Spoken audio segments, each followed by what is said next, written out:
بنا کسی تمہید کے گجرانوالہ کی ایک ملک خداداد پاکستان کی ایک نہایت معروف قدیم اور عظیم دینی درسگاہ جامعہ محمدیہ، جہاں سے ہمارے مشائخ اور ان کے باقی مشائخ بھی فارغ التحصیل ہیں، اور اس کا فیضان علم پورے ملک کے طول و عرض میں بلکہ پوری دنیا میں پھیلا ہوا ہے۔ اللہ رب العزت ان تمام دینی مدارس کا سایہ اس معاشرے پر تعدیر بلکہ تا قیامت قائم رکھے۔ تو گجرانوالہ سے تشریف لائے ہوئے ہیں ہمارے مہمان مدرس اور مدیر جامعہ محمدیہ گجرانوالہ شیخ محترم شیخ عمران عریف صاحب حفظہ اللہ تعالی۔ میں ان سے ملتمس ہوں کہ وہ آج کی اس تقریب میں اپنا خصوصی خطاب فرمائیں۔ شیخ عمران عریف حفظہ اللہ تعالی۔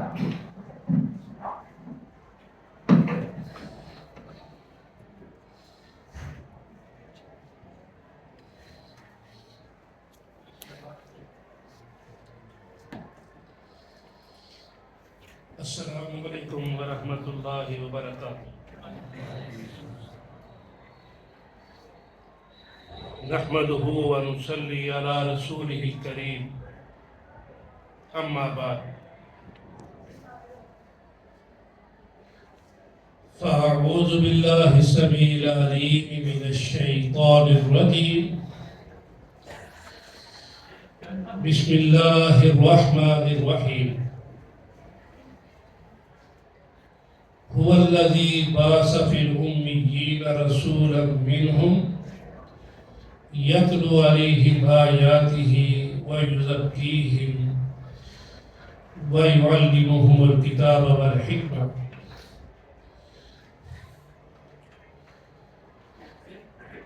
سب سے پہلے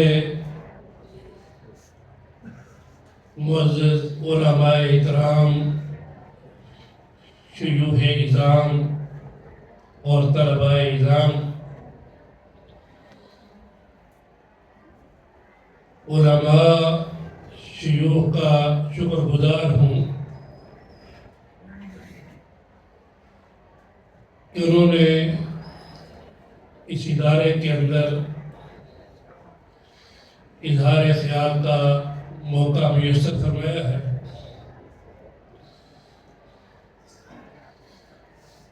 حقیقت بات تو یہی ہے کہ انسان ساری زندگی سیکھتا ہے اور سیکھتے سیکھتے دنیا سے چلا جاتا ہے۔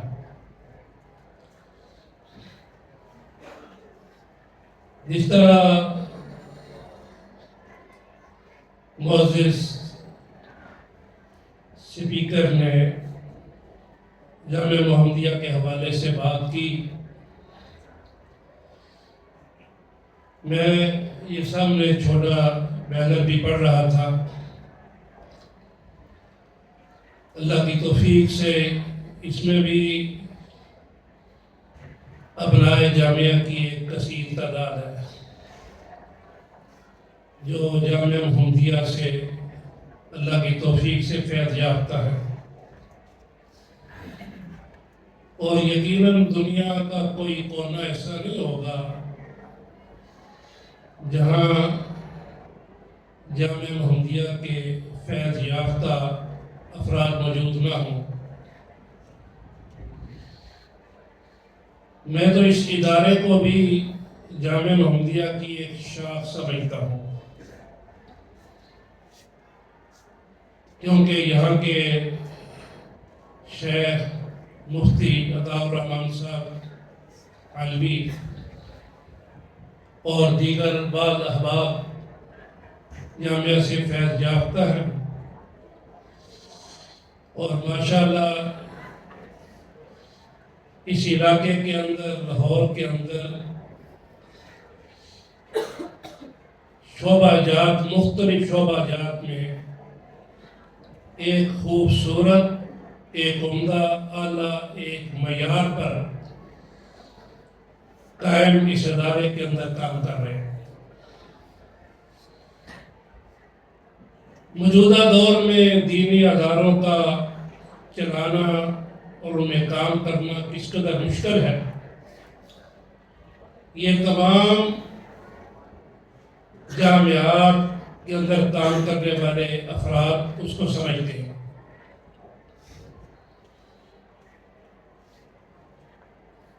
حکومتیں عالمی ایجنڈے مدارس کے خلاف ہیں، جامعات کے خلاف ہیں، خود تعاون نہیں کرنا، کوئی تعاون کرے تو اس کو تعاون کرنے نہیں دینا، ہر طرح سے رکاوٹ بننا۔ یریدون لیطفئوا نور اللہ بافواہہم واللہ متم نورہ ولو کرہ الکافرون۔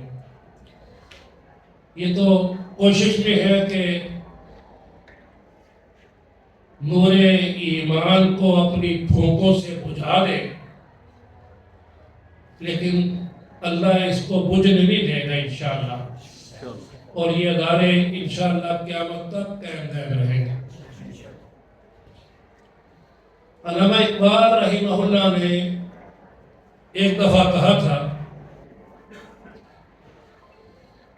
کہ یہ دینی مدارس، ان کی جس قدر کر سکتے ہو کرو، یاد رکھو اگر ان کی تم نے قدر نہ کی تو پھر پاکستان اور بر صغیر کا، متحدہ ہندوستان کا اس وقت دور تھا، اب پاکستان، اس کا بھی وہی حشر ہو جائے گا جو میں اندلس میں دیکھ کر آیا ہوں۔ تو یقیناً یہ ادارے ہی اللہ کی توفیق سے، اللہ کی مدد سے یہاں دین کی شمع روشن کیے ہوئے ہیں۔ میں دعا گو ہوں کہ اللہ رب العالمین تمام اداروں کو، اور خصوصاً اس ادارے میں جہاں بیٹھے ہیں، اللہ تبارک و تعالیٰ اس کو دن دگنی رات چگنی ترقی عطا فرمائے۔ ادارہ جات میں جو کام کرنے والے افراد ہوتے ہیں ان کی بڑی قربانیاں ہوتی ہیں، اور یہاں جو طلباء علم حاصل کرنے کے لیے آتے ہیں وہ بھی تحسین کے لائق ہیں، لیکن ان کو بھی چاہیے کہ ادارے کے منتظمین ہوں یا اساتذہ ہوں، ان کا اس طرح احترام کریں جس طرح احترام کرنے کا حق ہے۔ مشہور جملہ ہے، با ادب با مراد، بے ادب بے مراد۔ جو اپنے اساتذہ بڑوں کا ادب کرتا ہے وہی مقصد کو پاتا ہے، اور جو اساتذہ اور بڑوں کا ادب نہیں کرتا وہ پھر اپنے مقصد کو پا نہیں سکتا۔ آپ اگر دیکھیں بڑے بڑے شیوخ جنہوں نے دین اسلام کے ابتدائی دور میں دین کا کام کیا، انہوں نے کن مشکلات کے اندر رہ کر کام کیا اور کس طرح اپنے سے بڑوں کے احترام اور ادب کو ملحوظ خاطر رکھا۔ امام بخاری رحمہ اللہ بہت بڑی شخصیت ہے، ان کا نام ہی ہر لحاظ کے اندر قابل تحسین ہے۔ وہ بھی فرماتے ہیں کہ میں نے جس قدر مؤدب یحییٰ بن معین کو پایا ہے، یحییٰ بن معین کو پایا ہے، اس قدر اساتذہ کا مؤدب میں نے کسی دوسرے کو نہیں پایا۔ ان شخصیات نے جو علم کی شمع روشن کی ہے نا، یہ ویسے نہیں ہوئی، اس کے پیچھے ان کی محنت، کوشش، جدوجہد کے ساتھ ساتھ بڑوں کا احترام اور ادب ہے۔ ان شخصیات کی جو باتیں ہم پڑھتے ہیں، سنتے ہیں، دیکھتے ہیں، آدمی دنگ رہ جاتا ہے کہ یہ کس قدر مؤدب آدمی تھا۔ امام ابو حنیفہ رحمہ اللہ کے بارے میں کتابوں میں لکھا ہے کہ وہ اپنے اساتذہ کا اتنا ادب کرتے ہیں کہ ان کے گھر کی طرف بھی اپنے قدم نہیں کرتے تھے، حالانکہ ان کا گھر ان کے گھر سے 7 گلیوں کے فاصلے پر تھا، لیکن وہ اس طرف پاؤں نہیں کرتے تھے، اپنے قدم نہیں ہلاتے تھے کہ اس طرف میرے شیخ، میرے استاد کا گھر ہے۔ اس قدر وہ مؤدب لوگ تھے۔ امام ابو حنیفہ رحمہ اللہ کے اپنے شاگرد ہیں امام یوسف، وہ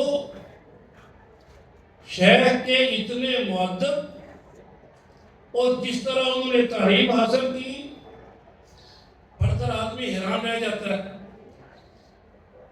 امام ابو حنیفہ رحمہ اللہ سے تعلیم حاصل کرنے کے لیے امام صاحب جب پڑھانے کے لیے جاتے، گھر سے 6 کلومیٹر کے فاصلے پر سواری پر جاتے، اور یہ امام ابو یوسف ان کے ساتھ پیدل چلتے، 6 کلومیٹر کا فاصلہ طے کرتے تاکہ راستے میں بھی علم کی باتیں سیکھتا رہوں اور وہاں جا کر بھی علم آ سکے۔ آج کوئی اس کا تصور کر سکتا ہے؟ آج کا طالب علم سہولتیں تلاش کرتا ہے، آج کا طالب علم دیکھتا ہے مجھے وظیفہ کہاں ملے گا، لیکن وہ لوگ تھے جنہوں نے علم کی شمع کو روشن رکھنے کے لیے ایسی قربانیاں دی جن کی ہم اب تصور نہیں کر سکتے۔ اس قدر مؤدب لوگ تھے وہ۔ حضرت علی رضی اللہ تعالیٰ عنہ کا قول ہے، فرمایا من علمنی حرفا فقد سیرنی عبدا، جس نے مجھے ایک حرف پڑھا دیا۔ ہم تو پورا نصاب اور پورے ادارے سے اب فارغ ہو جاتے ہیں نا، ایک حرف جس نے مجھے پڑھا دیا تو اس نے مجھے اپنا غلام بنا لیا۔ انشاء با انشاء آتا، اب اس کی مرضی ہے کہ وہ مجھے بیچ دے یا مجھے آزاد کر دے۔ ایک حرف سکھانے والا جو ہے اس نے مجھے اپنا غلام بنا لیا۔ آج اس بات کی بڑی کمی ہے، اساتذہ کے ادب کے حوالے سے طلباء میں جو ہم اپنے اداروں کے اندر شدت سے جس چیز کی کمی محسوس کرتے ہیں، وہ اس چیز کی کہ اساتذہ کے ادب میں طلباء اس طرح نہیں، بلکہ ہمارے پاکستان کے اندر بعض ایسے واقعات ہوئے۔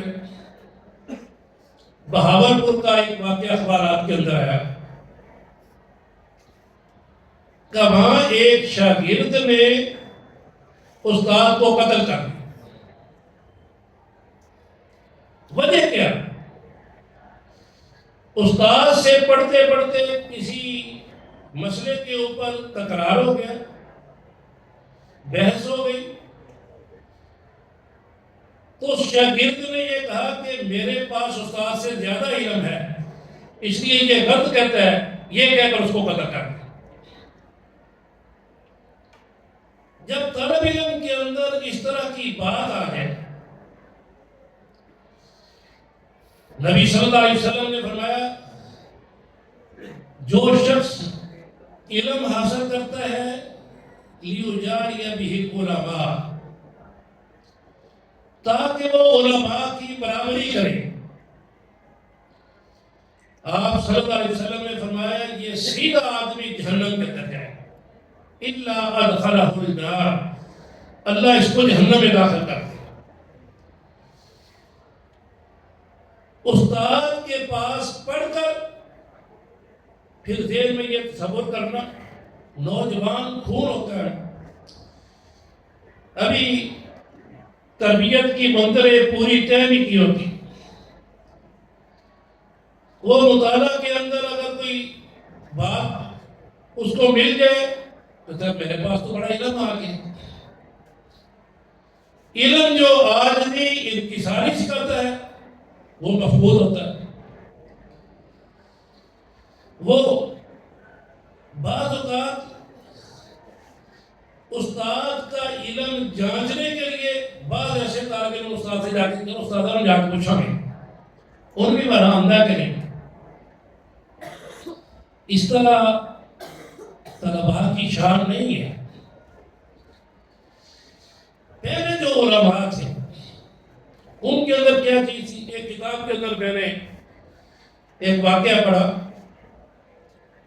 کہ ایک بڑے شیخ وہ جامعہ میں پڑھاتے تھے، اسی جامعہ کے اندر ایک لائق طالب علم بعد میں انہی شیخ سے پڑھ کر پڑھانا شروع کر دیا۔ ایک مشکل کتاب شیخ صاحب سے پڑھی ہوئی تھی، تو شیخ صاحب ذرا عمر رسیدہ ہو گئے، حافظے کی کچھ کمزوری ہوئی، تو ایک جگہ پر کتاب پڑھاتے پڑھاتے ان کو سمجھ نہیں آ رہی تھی کہ یہاں کیا بات ہے۔ تو شیخ صاحب نے فیصلہ کیا کہ میرا شاگرد جہاں پڑھاتا ہے لائق ہے، مجھ سے اس نے پڑھا ہوا ہے، چلو اس سے میں پوچھ لیتا ہوں۔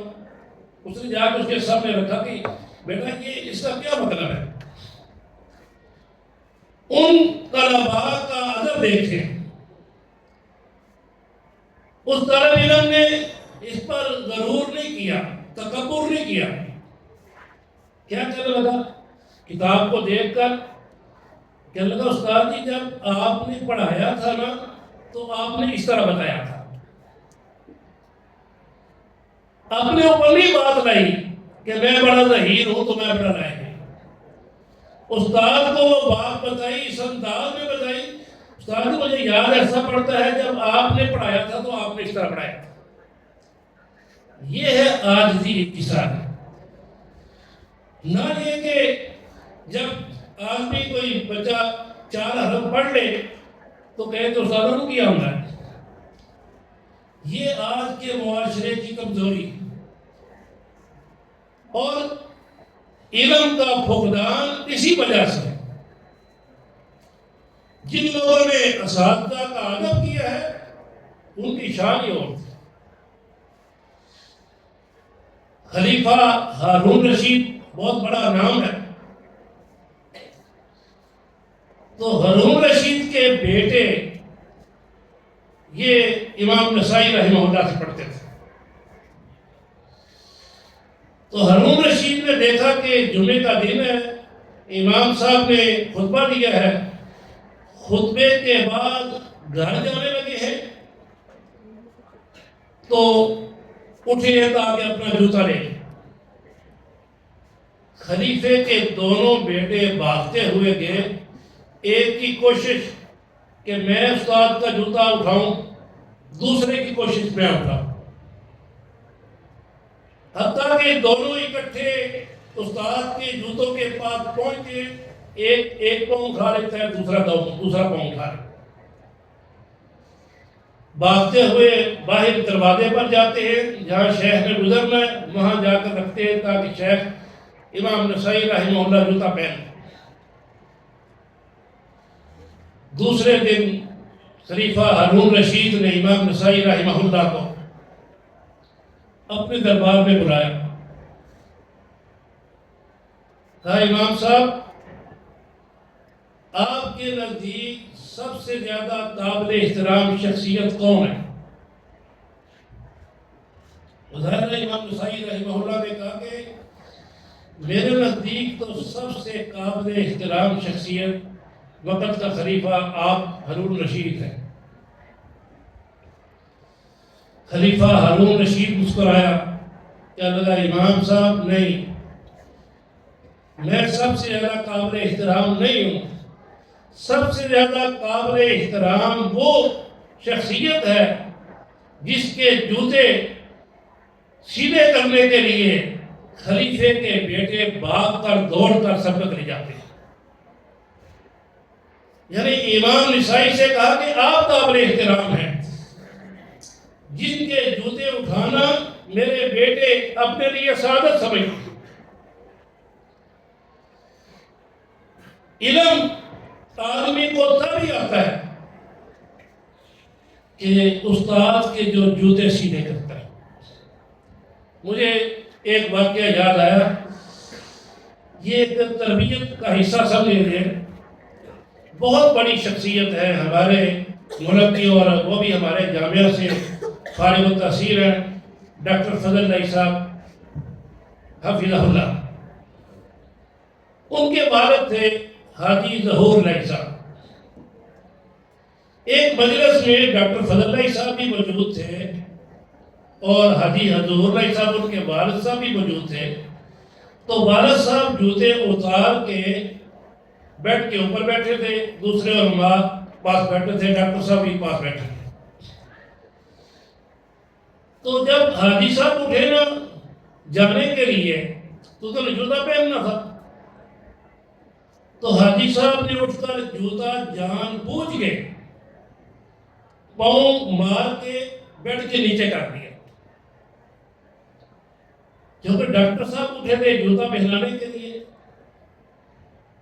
تاکہ ڈاکٹر صاحب جھک کے بیڈ کے نیچے سے جا کے جوتا لے کے آئے، اپنے بیٹے کو یہ ادب سکھانے کے لیے کہ باپ کا ادب کس طرح کرنا ہے، استاد کا ادب کس طرح کرنا ہے۔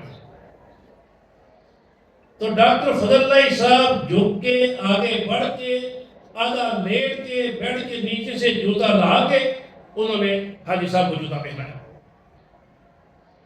یہ ہے ادب کا طریقہ کہ ہمیں کس قدر مؤدب ہونا چاہیے، کس قدر اس چیز کا خیال رکھنا چاہیے۔ یہ تو دیندار لوگوں کی باتیں ہیں۔ تاریخ کے اندر بڑی شخصیت گزری ہے اسکندر اعظم۔ تو اسکندر اعظم کے واقعات بعض کتابوں کے اندر ملتے ہیں۔ اسکندر اعظم جو ہے یہ اس کا افتاد تھا ارسطو، وہ بھی بڑا نام ہے ارسطو کا۔ اسکندر اعظم کے بارے میں لکھا ہے کہ یہ اپنے باپ فلپ اس کا اتنا احترام نہیں کرتا تھا جتنا ارسطو اپنے استاد کا احترام کرتا تھا، کیونکہ استاد جو ہے یہ بھی باپ کی حیثیت رکھتا ہے۔ نبی صلی اللہ علیہ وسلم نے بھی حدیث کے اندر فرمایا انا لکم مثل الوالد اعلمکم، میں تمہارے لیے والد کی مانند ہوں، میں تمہیں دین سکھاتا ہوں۔ استاد جو ہے یہ بھی باپ کی حیثیت رکھتا ہے، اس کا احترام بھی اسی طرح ہونا چاہیے جس طرح ایک آدمی اپنے باپ کا احترام کرتا ہے۔ لیکن آج کیا کہا جائے، آج کے نوجوان نسل کے دل میں نہ استاد کا احترام ہے نہ باپ کا احترام۔ کل ہمارے شہر میں واقعہ پیش آیا ہے کہ ایک بیٹے نے اپنے باپ کے خلاف درخواست دے دی۔ گھروں کے اندر جھگڑے ہوتے ہیں، معاملات ہوتے ہیں، لیکن اس حد تک گر جانا کہ باپ کے خلاف درخواست دے دینا۔ اور پھر کل ہم جن کے وقت یہاں ہمارے آیا نبیل صاحب وہ یہ معاملات دیکھتے ہیں، یہ تقریباً گھنٹہ 2 گھنٹے لگا کر وہ معاملات کچھ بہتر کیے۔ اب وہ باپ بیٹے کا جھگڑا میرے پاس فیصلے کے لیے آ گیا۔ یہ کیفیت ہے آج کل کے ماحول میں، نہ استاد کا احترام اور نہ باپ کا احترام۔ لیکن دین ہمیں کیا سکھاتا ہے؟ فرمایا کہ والدین کو اف بھی نہیں کہنا۔ تو استاد بھی والدین کی طرح ہے، اس کے سامنے بھی اف تک نہیں کرنا چاہیے۔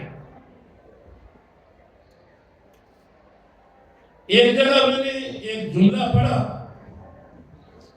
وہ آج کے طلباء کے لیے بڑا اہم ہے۔ وہ لکھتے ہیں کہ اگر کوئی نوجوان استاد کے سامنے ذلیل ہونا برداشت کر لیتا ہے، پھر ساری زندگی کسی جگہ پر وہ ذلیل نہیں ہوتا۔ لیکن اگر استاد کے سامنے وہ ذلیل ہونا پسند نہیں کرتا، ساری زندگی وہ ذلیل ہوتا۔ ذلیل کس طرح ہونا نہیں؟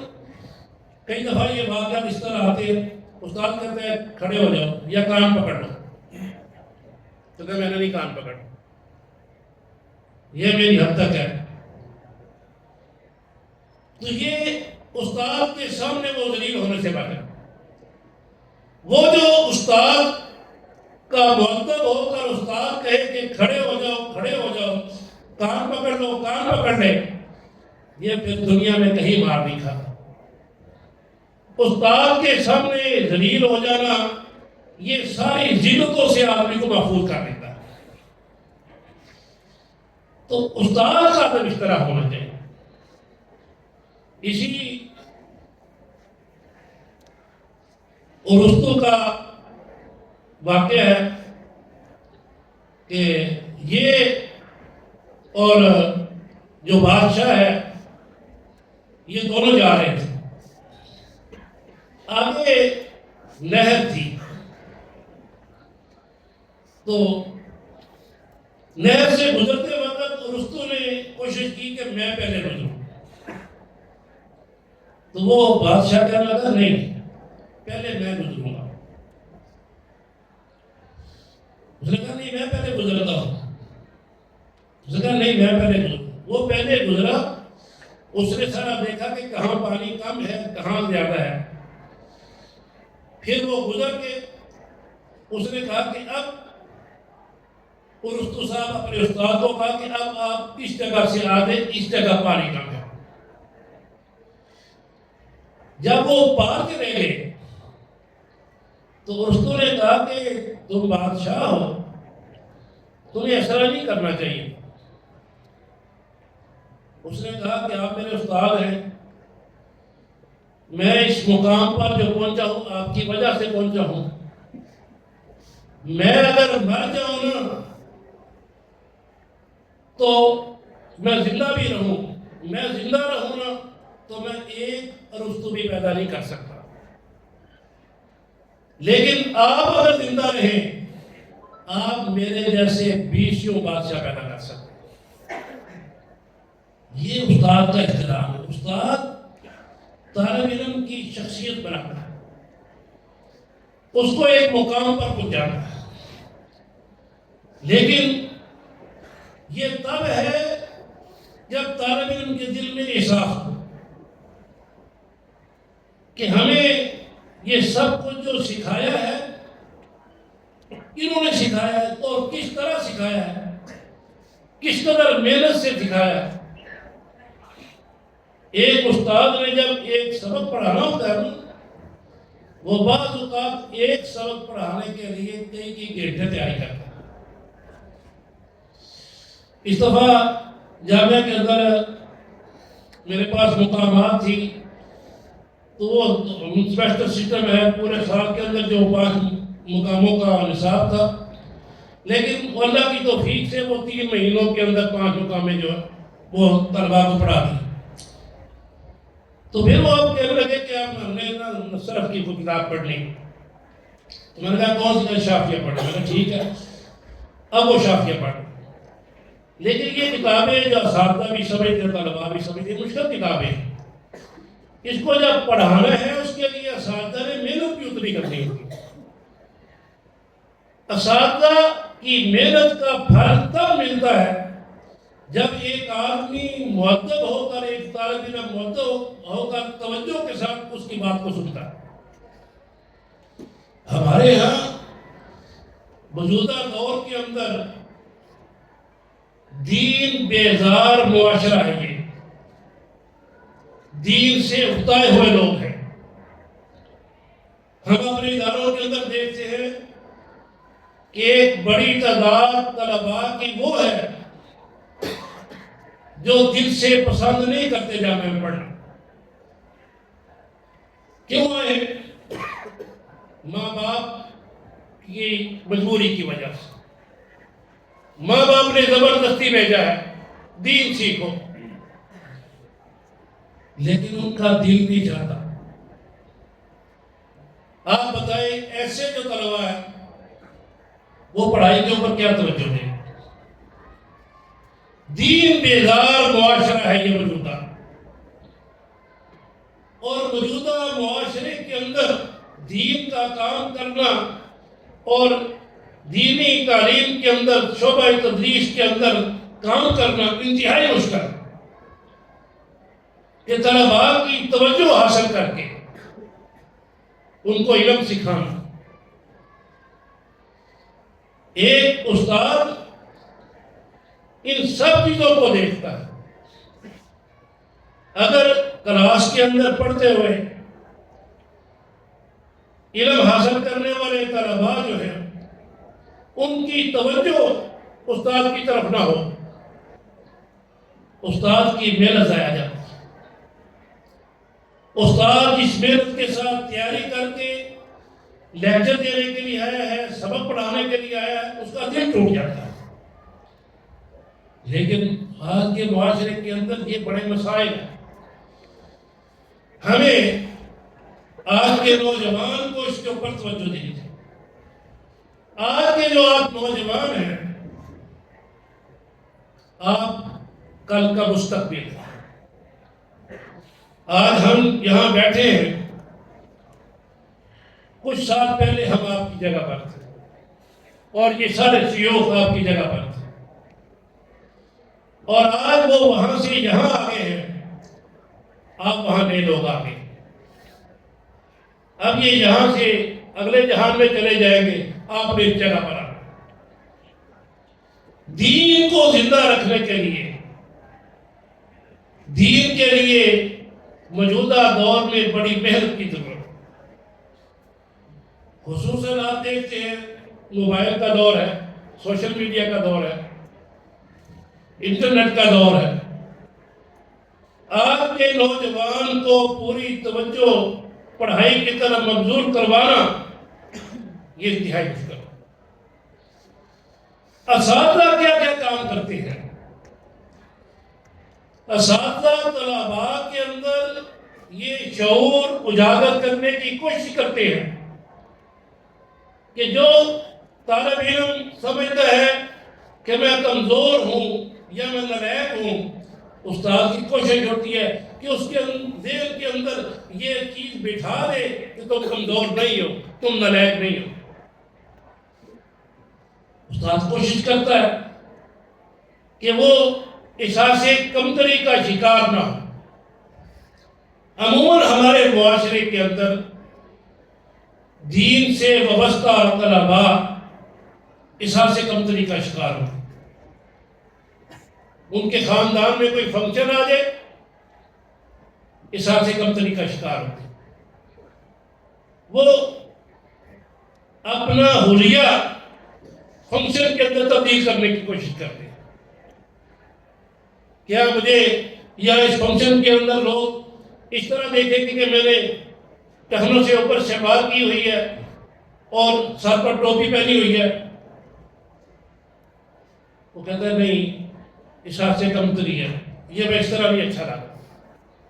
ٹخنوں سے شلوار نیچے کرتا ہے، ٹوپی اتار دیتا ہے، حجامت اپنی جو ہے وہ ایسی بنوا لیتا ہے جو شریعت کے خلاف ہے. یہ کیوں ہے؟ اسے احساس کمتری کہ میں جو کام کر رہا ہوں یہ نعوذ باللہ ادنا کام ہے، اور وہ جو کر رہے ہیں وہ اللہ کر رہے ہیں۔ اللہ کا دین کبھی ادنا نہیں ہو سکتا۔ نبی صلی اللہ علیہ وسلم نے فرمایا یعلو ولا یعلا، دین سر بلند ہونے کے لیے آیا ہے، دین جو ہے مغلوب ہونے کے لیے نہیں آیا ہے۔ ہم اپنے رویے سے جو ہم اس کام کے اندر، اس مشن کے اندر لگے ہوئے ہیں، اگر ہم خود ہی اپنے دین کو مغلوب سمجھیں، دوسروں کو غالب سمجھیں، پھر دوسرا کون آئے گا جو اس دین کے لیے کام کرے گا؟ آپ اپنے اندر ایسا جذبہ پیدا کریں کہ آپ بالکل احساس کمتری میں شکار ہوں۔ آپ اللہ کا قرآن پڑھ رہے ہیں، نبی صلی اللہ علیہ وسلم کی حدیث پڑھ رہے ہیں، اس سے بڑی دنیا میں کوئی چیز نہیں۔ سب سے قیمتی ترین متاع یہی چیز ہے۔ اس لیے آپ مغلوب نہ ہوں، آپ سینہ تان کر دین کے اوپر عمل کر کے اپنے فنکشن، اپنی مجالس کے اندر جائیں اور دوسروں کو اپنی طرف متوجہ کریں۔ ہمارے ہاں دوسرے کو اپنی طرف دعوت دینا یہ مشکل ہے۔ انبیاء اور رسل صرف اور صرف یہی مقصد لے کر آئے کہ اپنا مشن، اپنا مقصد، اس کی طرف لوگوں کو لانا ہے۔ نبی صلی اللہ علیہ وسلم نے اسے فرمایا تھا بلغوا انی ولو آیا۔ کسی کو ایک عہد مبارکہ کا مفہوم بھی آتا ہے، عہد آتی ہے یا ایک حدیث آتی ہے، وہ کوشش کرے کہ میں دوسرے کو سکھاؤں۔ ہمارے